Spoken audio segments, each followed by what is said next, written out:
बच्चों, हम लोग जो है समकालीन विश्व राजनीति के अंतर्गत 5वें अध्याय का अध्ययन करेंगे, जिसका नाम है समकालीन दक्षिण एशिया।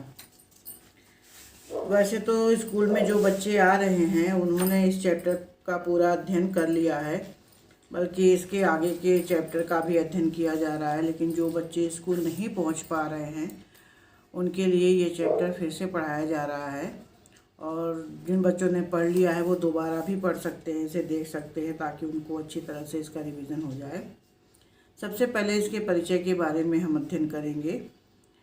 तो देखेंगे कि हम शीत युद्ध के दौर में विश्व के एक बड़े फलक पर कुछ बड़े बदलाव हुए, और उस पर अगर हम अपना ध्यान केंद्रित करते हैं तो ये दिखाई देगा कि उसी समय दक्षिण एशिया का एक संघ भी सामने आया। 20वीं सदी के आखिरी सालों में जब भारत और पाकिस्तान ने खुद को परमाणु शक्ति संपन्न राष्ट्रों की बिरादरी में बैठा लिया था, तो पूरा देश अचानक इनकी ओर देखने लगा था कि भारत भी परमाणु शक्ति संपन्न हो गया और पाकिस्तान भी हो गया। तो ये दोनों जो है पूरे विश्व की नज़र में आ गए, और स्पष्ट ही विश्व का ध्यान जो है इन इलाकों में चला गया और इनके संघर्षों की तरफ भी गया। इस क्षेत्र के लोगों के बीच सीमा और नदी जल के बंटवारे को लेकर के भी विवाद कायम है, जैसे भारत और पाकिस्तान के बीच में। इसके अतिरिक्त विद्रोही, जाति संघर्ष, संसाधनों के बंटवारे को लेकर के भी कई बार झगड़े हुए, और इन झगड़ों की वजह से दक्षिण एशिया का इलाका जो है वो बड़ा ही संवेदनशील है। अनेक विशेषज्ञों का मानना है कि भारत जो है और पूरा विश्व जो है सुरक्षा के लिहाज से खतरे की आशंका वाला क्षेत्र है। मतलब दक्षिण एशिया का जो क्षेत्र है वो खतरे की आशंका वाला क्षेत्र है। अब आप सोच रहे होंगे दक्षिण एशिया का क्षेत्र कौन सा है। अभी आपको आगे स्पष्ट हो जाएगा। इन इलाकों में बहुत से लोग इस तथ्य की निशानदेही करते हैं कि दक्षिण एशिया के देश अगर आपस में सहयोग करें तो यह क्षेत्र विकास करके समृद्ध बन सकता है। और इसी के संबंध में इस अध्याय में जो है हम अध्ययन करेंगे, समझने की कोशिश करेंगे कि दक्षिण एशिया के देशों की घरेलू राजनीति से इन झगड़ों या सहयोग का मिजाज तय होगा, और इनके मूल में है। इस वजह से यह अध्याय जो है दक्षिण एशिया का पहले परिचय जो दिया गया उसमें जो है केवल एक संक्षिप्त उसकी रूपरेखा है, असल में दक्षिण एशिया है क्या। अब हम अध्ययन करेंगे कि क्या है दक्षिण एशिया।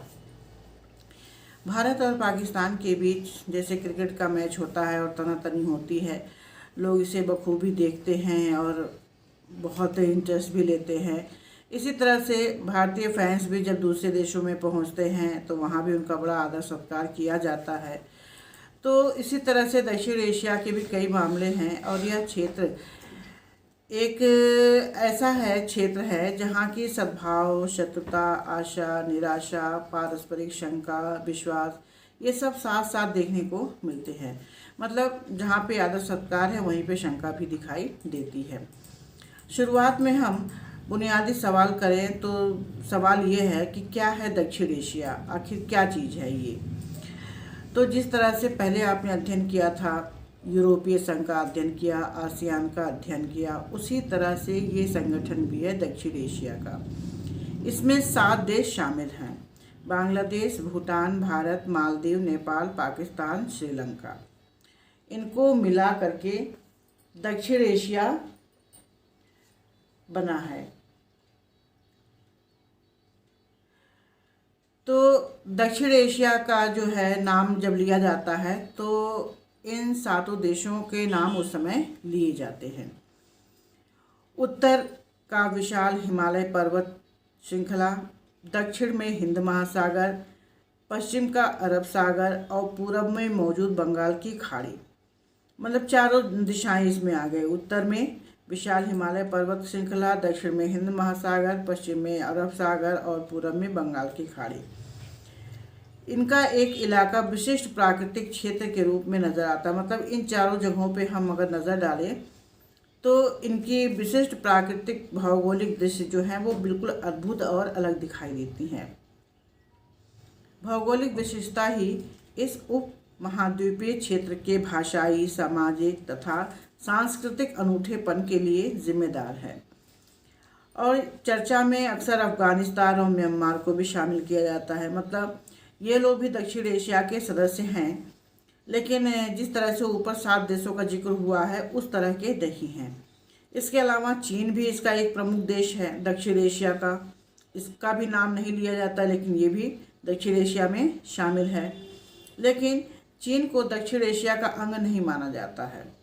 दक्षिण एशिया पद का इस्तेमाल उपयुक्त केवल 7 देशों के लिए होता है। वो देश कौन से हैं?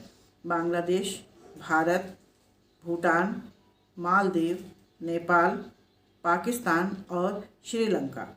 इनको इंगित किया जाता है। इस तरह परिभाषित दक्षिण एशिया हर अर्थ में विविधताओं से भरा पूरा इलाका है। फिर भी भूमि राजनीतिक धरातल पर यह एक क्षेत्र है। मतलब सबका अलग अलग क्षेत्र है और इनको मिला करके क्या बनाया गया है? दक्षिण एशिया। दक्षिण एशिया के विभिन्न देशों में एक सी राजनीतिक प्रणाली नहीं है। मतलब ऊपर जितने भी 7 देश हैं, अगर आप म्यांमार, अफगानिस्तान और चीन को भी देखें तो किसी में भी राजनीतिक प्रणाली एक जैसी नहीं है। अनेक समस्याओं और सीमाओं के बावजूद भारत और श्रीलंका में ब्रिटेन से आज़ाद होने के बाद लोकतांत्रिक व्यवस्था सफलतापूर्वक कायम है। मतलब भारत भी स्वतंत्र हुआ था 47 में और 48 में श्रीलंका भी स्वतंत्र हुआ था। लेकिन इन दोनों जगह पे आज क्या कायम है? लोकतांत्रिक शासन व्यवस्था। भारत में लोकतंत्र के विकास के बारे में आपने दूसरी किताब में विस्तार से अध्ययन किया भी है और इसमें भी थोड़ा थोड़ा सा जिक्र होता रहेगा बीच बीच में। भारत के लोकतंत्र की बहुत सारी सीमाओं की तरफ इंगित किया जाता है। अगर आप देखेंगे तो एक राष्ट्र के रूप में भारत हमेशा लोकतांत्रिक रहा है। मतलब 47 से वर्तमान समय तक भारत में लोकतंत्र ही स्थापित रहा है और यही चीज़ जो है श्रीलंका में भी रही है। पाकिस्तान और बांग्लादेश में लोकतांत्रिक और सैनिक दोनों तरह के नेताओं का शासन रहा है। बांग्लादेश जो है वो श्रीलंका का ही एक अंग है, लेकिन कब बना? 1972 में। 1971 में वहाँ युद्ध हुआ था और 1971 के बाद 72 तक आते आते ये एक नया देश बन गया था। भारत पाकिस्तान के अलावा जो है लोकतंत्र बांग्लादेश में भी स्थापित है और यहाँ पर कई बार ऐसा हुआ कि सैनिक शासन का राज्य रहा है पाकिस्तान में। शीत युद्ध के मामले में बांग्लादेश में लोकतंत्र आज भी कायम है। शीत युद्ध के दौरान जब भारत और पाकिस्तान का युद्ध हुआ और बांग्लादेश का जन्म हुआ तो उस समय से बांग्लादेश में लोकतंत्र ही कायम है। पाकिस्तान में शीत युद्ध के बाद के सालों में लगातार 2 लोकतांत्रिक सरकारें भी बनी। पहली सरकार बेनज़ीर भुट्टो की और दूसरी नवाज शरीफ के नेतृत्व में कायम हुई। मतलब अभी तक के इतिहास में पाकिस्तान में 2 बार लोकतंत्र कायम हुआ, अर्थात प्रधानमंत्री भी बने और राष्ट्रपति भी बने। फिर उसके बाद से यहाँ से सैनिक शासन भी कायम हुआ वहाँ पर। लेकिन 1999 में पाकिस्तान में सैनिक तख्तापलट हो गया। मतलब सैनिकों ने अपना साम्राज्य स्थापित कर लिया। तब से यहाँ पर सैनिक शासन है। इसी तरह से नेपाल है। नेपाल में राजा का शासन था, वहाँ संवैधानिक राजतंत्र था।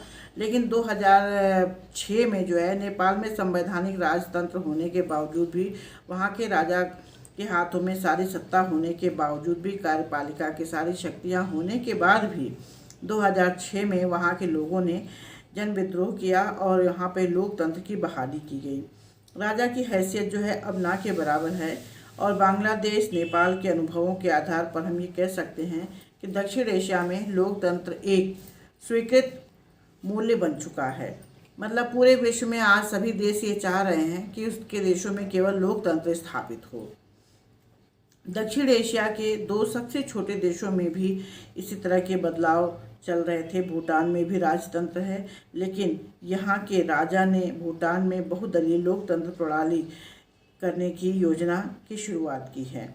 मतलब राजतंत्र तो है, राजा तो है, लेकिन उसके साथ साथ बहुत सारे राजनीतिक दल भी हैं। दूसरा द्वीपीय क्षेत्र देश जो है मालदीव है। यहाँ पर 1968 तक सल्तनत हुआ करते थे अथवा सुल्तान हुआ करते थे, राजा ही हुआ करते थे।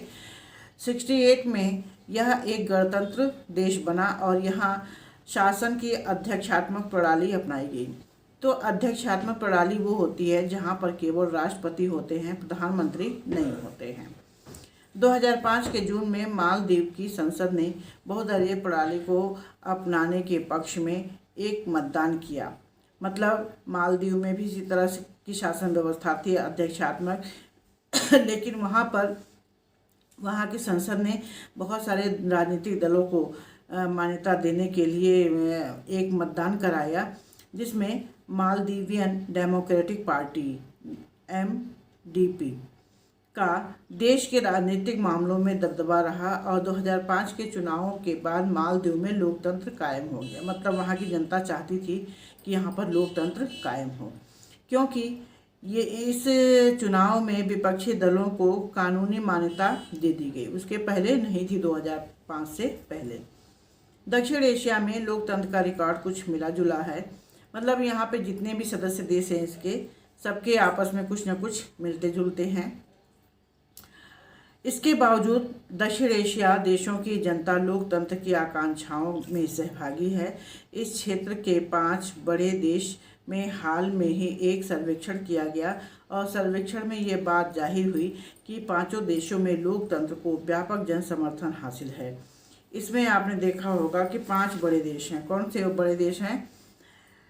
एक तो भारत हो गया, दूसरा पाकिस्तान हो गया, तीसरा बांग्लादेश हो गया, श्रीलंका हो गया और नेपाल हो गया।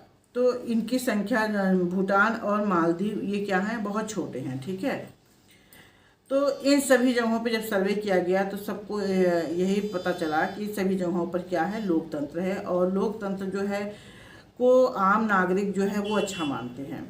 प्रतिनिधि मूलक लोकतंत्र की संस्थाओं का समर्थन करते हैं।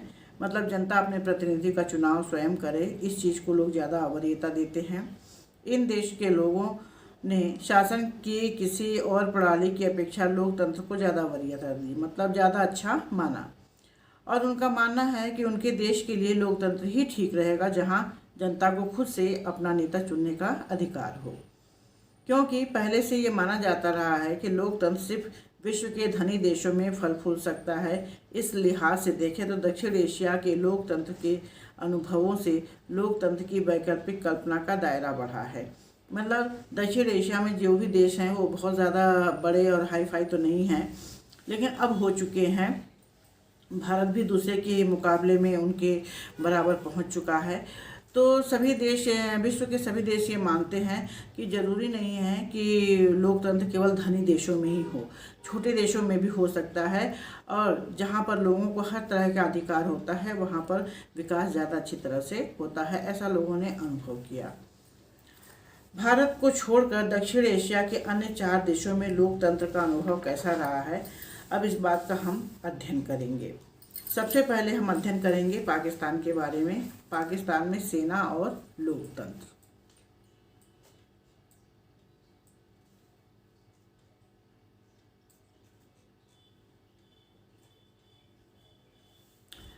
पाकिस्तान में सेना और लोकतंत्र। पहले पाकिस्तान की राजनीति के बारे में अध्ययन करते हैं हम, जब से उसका बंटवारा हुआ तब से।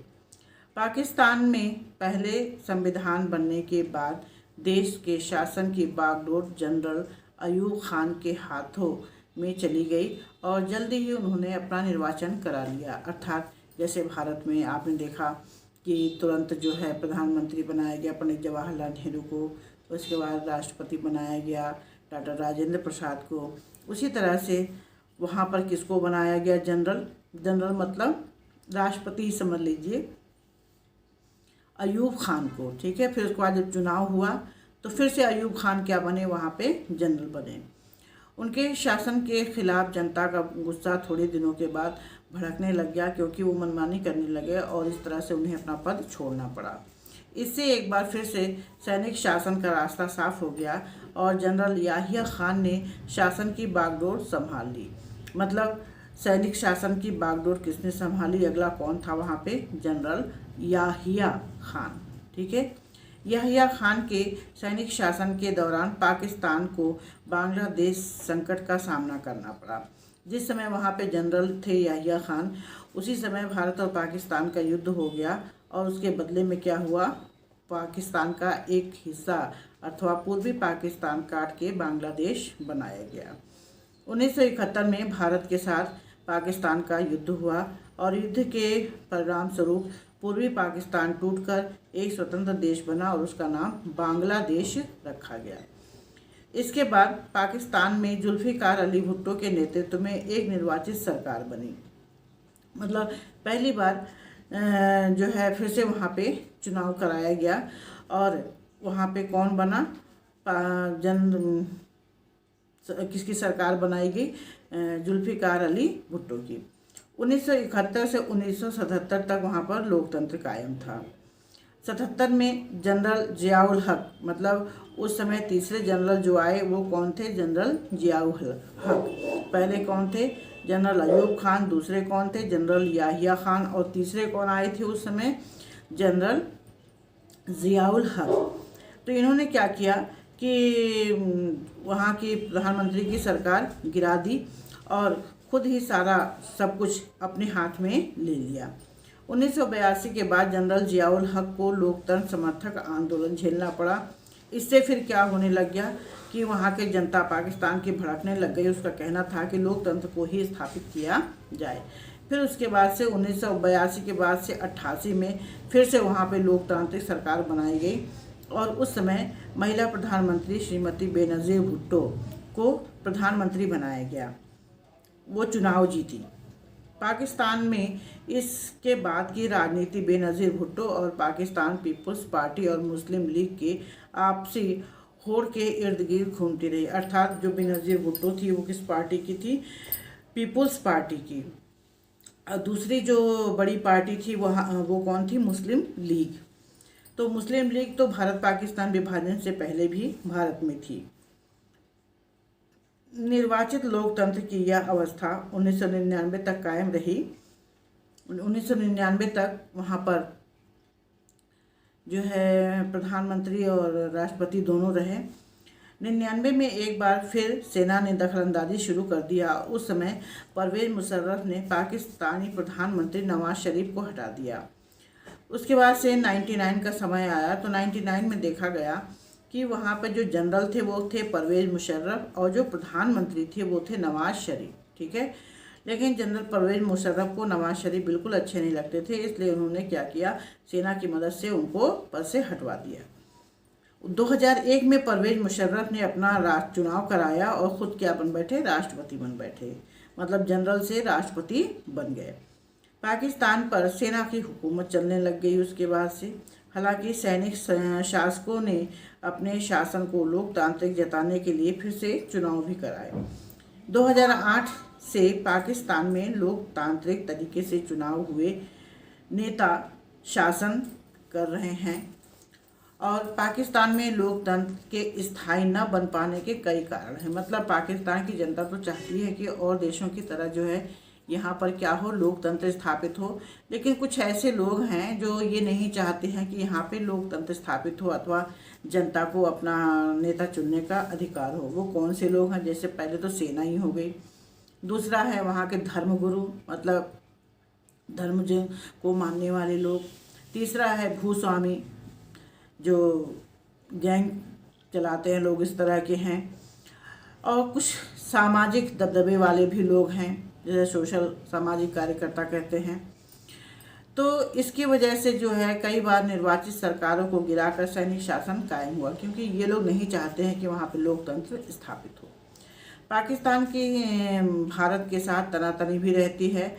सेना समर्थक समूह ज़्यादा मजबूत भी है वहाँ पे, और अक्सर ये समूह दलील देते हैं कि पाकिस्तान के राजनीतिक दलों और लोकतंत्र में खोट है, कि मतलब पाकिस्तान में जो है वो लोकतंत्र स्थापित नहीं हो पाता है क्योंकि जनता जो है नहीं चाहती है, ऐसा कुछ नहीं है। लेकिन ये जो है सच्चाई वो ये है कि वहाँ की सेना, वहाँ के धर्मगुरु, भूस्वामी और सामाजिक दबदबे वाले लोग ही नहीं चाहते हैं कि वहाँ पर जो है लोकतंत्र कायम हो। राजनीतिक दलों के स्वार्थ साधन तथा लोकतंत्र की धमाचौकड़ी से पाकिस्तान की सुरक्षा खतरे में दिखाई देती है।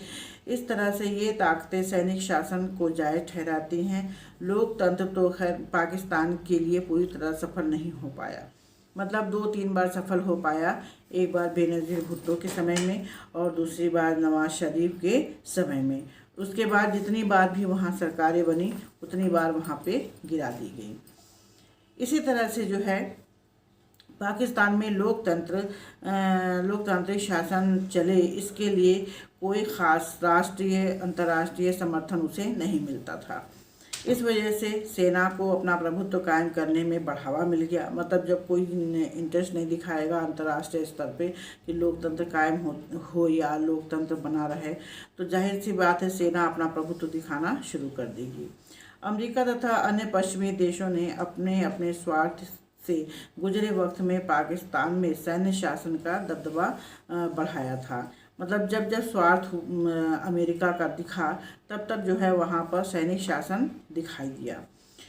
इन देशों को उस आतंकवाद से डर लगता है जिसे ये देश विश्वव्यापी इस्लामी आतंकवाद कहते हैं। मतलब आप ये सोच लीजिए कि दुनिया भर में जितने भी आतंकवादी मिलेंगे आपको उनका लिंक कहीं ना कहीं पाकिस्तान से ज़रूर दिखाई देगा। और इस तरह से जो है इसे विश्वव्यापी इस्लामी आतंकवादी देश भी कहा जाता है। और जिन लोगों को इस बात से डर लगता है वो क्या करते हैं, पाकिस्तान से हाथ मिला लेते हैं। पाकिस्तान के परमाणविक हथियार कहीं इन आतंकवादी समूहों के हाथ न लग जाए, ऐसा भी लोग सोचते हैं। और इसी के मद्देनज़र पाकिस्तान को ये देश पश्चिम तथा दक्षिण एशिया के पश्चिमी हितों का रखवाला भी मानते हैं। मतलब अगर आतंकवाद से बचना है या अपने देश को बचाना है तो उससे क्या करना चाहिए, पाकिस्तान के साथ हाथ मिला लेना चाहिए। अब हम अध्ययन करेंगे पाकिस्तान के दूसरे पार्ट बांग्लादेश के बारे में। तो बांग्लादेश में लोकतंत्र किस तरह का है।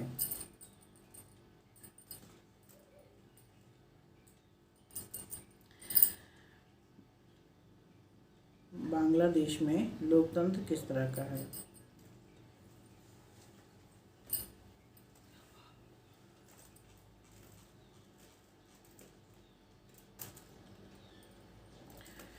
बांग्लादेश में लोकतंत्र 1947 से 1971 तक बांग्लादेश पाकिस्तान का हिस्सा था, अथवा पूर्वी पाकिस्तान जिसे हम बांग्लादेश कहते हैं वो पाकिस्तान का हिस्सा था। अंग्रेजी राज के समय बंगाल और असम के अविभाजित हिस्से से पूर्वी पाकिस्तान का ये क्षेत्र बना और इस क्षेत्र के लोग पश्चिमी पाकिस्तान के दबदबे और अपने ऊपर उर्दू भाषा को लादने के खिलाफ थे। मतलब उनके ऊपर ज़बरदस्ती अंग्रेजी भाषा संस्कृति को लादने का प्रयास किया जा रहा था। और पूर्वी पाकिस्तान में ज़्यादातर रहने वाले लोग कौन से थे, बंगाली थे। पाकिस्तान के निर्माण के तुरंत बाद ही यहाँ के लोगों ने बंगाली संस्कृति और भाषा के खिलाफ किए जा रहे दुर्व्यवहार के खिलाफ विरोध जताना शुरू कर दिया था। इस क्षेत्र की जनता ने प्रशासन से अपने न्यायोचित प्रतिनिधित्व तथा राजनीतिक सत्ता में समुचित हिस्सेदारी की मांग उठाई। पश्चिमी पाकिस्तान के प्रभुत्व के खिलाफ जन संघर्ष का नेतृत्व शेख मुजीबुर रहमान ने किया। तो शेख मुजीबुर रहमान जो थे वो 47 के समय से ही पूर्वी पाकिस्तान के नेता रहे हैं। वो क्या करते थे कि उन बंगालियों का समर्थन करते थे और उसके बदले वहाँ के जितने निवासी थे उन्हें ही अपना वोट देते थे। किसको, शेख मुजीबुर रहमान को। उन्होंने पूर्वी क्षेत्र के लिए स्वायत्तता की मांग उठाई। मतलब उनका कहना था कि पूर्वी पाकिस्तान हो चाहे पश्चिमी पाकिस्तान हो, वो था तो दोनों ही पाकिस्तान का हिस्सा। तो पूर्वी पाकिस्तान के लोगों को भी अधिक से अधिक स्वतंत्रता देनी चाहिए। शेख मुजीबुर रहमान के नेतृत्व में अवामी लीग को 1970 के चुनाव में पूर्वी पाकिस्तान की सारी सीटों पर विजय मिली। 1970 में जब चुनाव हुआ था पूर्वी पाकिस्तान में, कह लीजिए तब ये बांग्लादेश नहीं बना था, तो सारी सीटें जो हैं किसको मिली थी, शेख मुजीबुर रहमान को। ये किस पार्टी के थे, अवामी लीग के। अवामी लीग को संपूर्ण पाकिस्तान के लिए प्रस्तावित संविधान में बहुमत हासिल हो गया। मतलब शेख मुजीबुर रहमान को बहुत ढेर सारी सीटों पर विजयी मिली, या ये कह लीजिए बहुत सारी सीटें मिली, जिसकी वजह से संविधान के नियमों के अनुसार उन्हें ही प्रधानमंत्री बनाया जाना चाहिए था। लेकिन पश्चिमी पाकिस्तान के जो नेता थे उन्होंने इस सब बातों को मानने से इनकार कर दिया और शेख मुजीबुर रहमान को गिरफ्तार करवा लिया। और उस समय जनरल कौन थे? याहिया खान थे। ठीक है, जनरल याहिया खान को ये मंजूर नहीं था कि शेख मुजीबुर रहमान को प्रधानमंत्री बनाया जाए, इसलिए उन्होंने क्या किया, उन्हें गिरफ्तार करा लिया।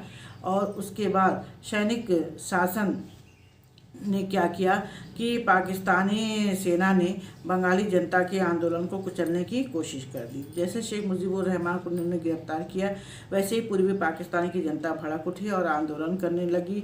तो फिर याहिया खान ने सैनिकों के दम पर वहाँ की जनता को कुचलने की कोशिश की, परेशान करने की।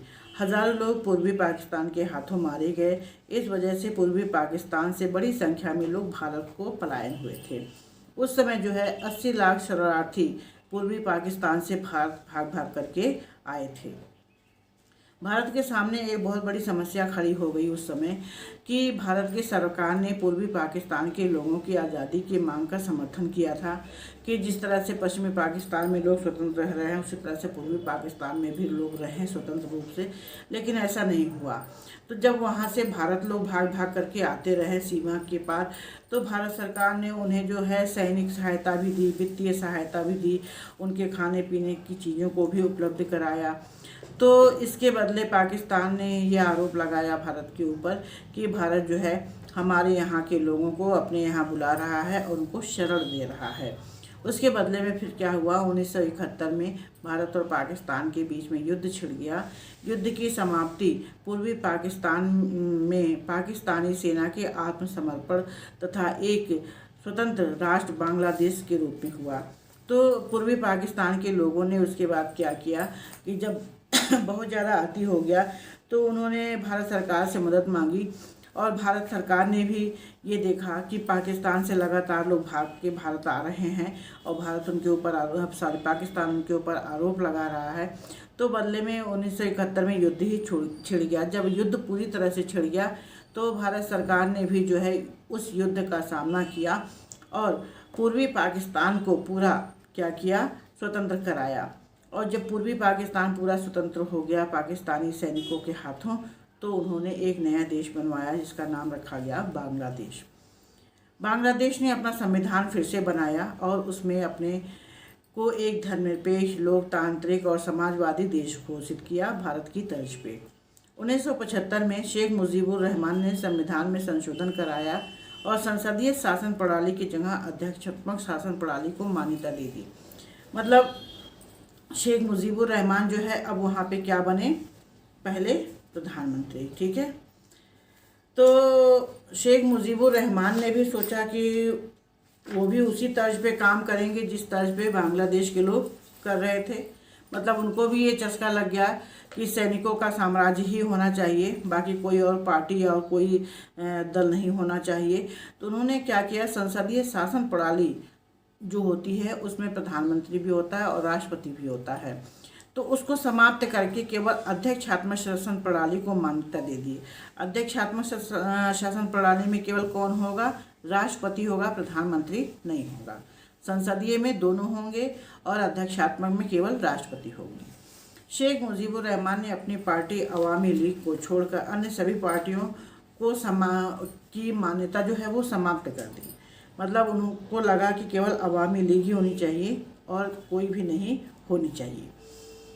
इससे तनाव फिर से बढ़ गया, संघर्ष की स्थिति उत्पन्न हो गई। 1975 के अगस्त में सेना ने उनके खिलाफ बगावत कर दी। मतलब पूर्वी पाकिस्तान के लोगों ने खुद जिसको सारा वोट देते थे शेख मुजीबुर रहमान के खिलाफ बगावत शुरू कर दी।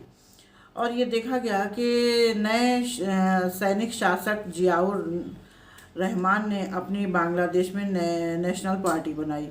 तो शेख मुजीबुर रहमान को क्या किया गया कि सेना के हाथों किसने मरवा दिया, जनरल जियाउर रहमान ने। ठीक है, उसके बाद वाले शासक ने शेख मुजीबुर रहमान को सेना के हाथों मरवा दिया।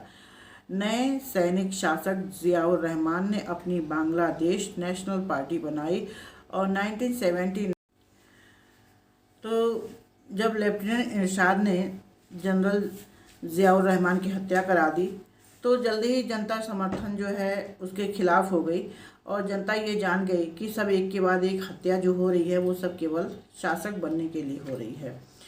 फिर बांग्लादेश में आंदोलन शुरू हो गया। इस आंदोलन में सबसे आगे छात्र आए। बाध्य होकर जनरल इरशाद ने एक हद तक राजनीतिक गतिविधियों में थोड़ी छूट दी और इसके बाद से समय में जनरल इरशाद 5 सालों के लिए अपने आप को राष्ट्रपति निर्वाचित करा लिए।